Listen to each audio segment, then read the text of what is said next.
밤사이에 열린 미국 연준 회의에서 기준금리를 또다시 0.25%포인트 올리며 10번째 금리 인상 행진을 이어갔습니다. 파월 연준 의장은 이번이 마지막 금리 인상이 될 가능성을 시사했지만 올해 금리를 인하하지 않을 거란 점을 분명히 하면서 뉴욕 증시가 하락했습니다. 미국 워싱턴 연결해서 자세히 알아보겠습니다. 권준기 특파원. 네, 워싱턴입니다. 네, 연준이 예상대로 0.25%포인트 금리 인상을 단행했죠. 그렇습니다. 미국 연방준비제도는 이번에도 0.25%포인트 금리를 올렸습니다. 지난해 3월부터 10번째 금리 인상이자 올 들어 세 번째 0.25%포인트 이른바 베이비 스텝 금리 인상을 이어간 겁니다. 이번 금리 인상으로 미국 기준금리는 5에서 5.25%가 돼 지난 2007년 이후 16년 만에 가장 높은 금리를 찍었습니다.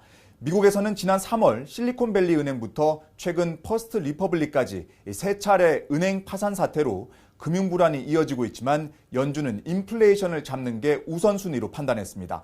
연준은 성명에서 1분기 경제는 완만하게 성장했고 일자리 시장은 견고하지만 인플레이션은 여전히 높은 수준이라고 진단했습니다. 금융 불안과 관련해선 미국 은행 시스템은 건전하고 탄력적이라며 여전히 신뢰를 표시했습니다. 네, 올해 추가 금리 인상이 있을지 여부가 초미의 관심사였는데 어떤 메시지가 나왔나요? 네, 아주 명확하지는 않지만 이번이 마지막 금리 인상일 수 있다는 가능성을 내비쳤습니다.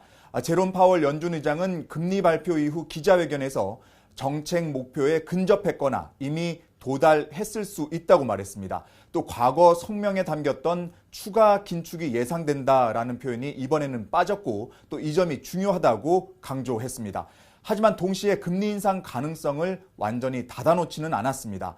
금리 인상 중단에 대한 최종 결정이 내려지지 않았다며 향후 회의에서 물가와 고용 데이터 등 각종 지표를 평가하겠다고 말했습니다. 반면 파월 의장은 올해 금리 인하가 없을 거라는 점은 분명하게 강조했습니다. 수차례에 걸쳐 금리를 내리는 일은 없을 거라며 정책 전환, 이른바 피벗에 대한 시장의 기대감을 일축했습니다. 금리 인하가 없을 거라는 파월 의장 발언에 뉴욕 증시는 일제히 하락했습니다. 연준의 금리 발표 전까지만 해도 플러스였던 3대 지수는 파월 의장 기자회견 이후 하락 전환하며 장을 마쳤습니다. 네, 이번 금리 인상으로 한미 금리 격차가 사상 최대로 벌어졌습니다. 그렇습니다. 지금 우리나라 기준금리는 3.5%로 유지되고 있어 미국과 금리 격차가 1.75%포인트 차이로 벌어졌습니다. 금리가 이렇게까지 역전된 건 처음 있는 일입니다. 과거 미국이 금리를 급격히 올렸던 2000년에도 금리 격차가 1.5%포인트를 넘지 않았습니다. 한미 금리 격차가 사상 최대로 벌어지면서 국내 자본이 미국으로 빠져나갈 거란 우려는 더욱 커질 것으로 보입니다. 게다가 지금도 높은 원달러 환율도 상승 압박을 받을 것으로 예상됩니다.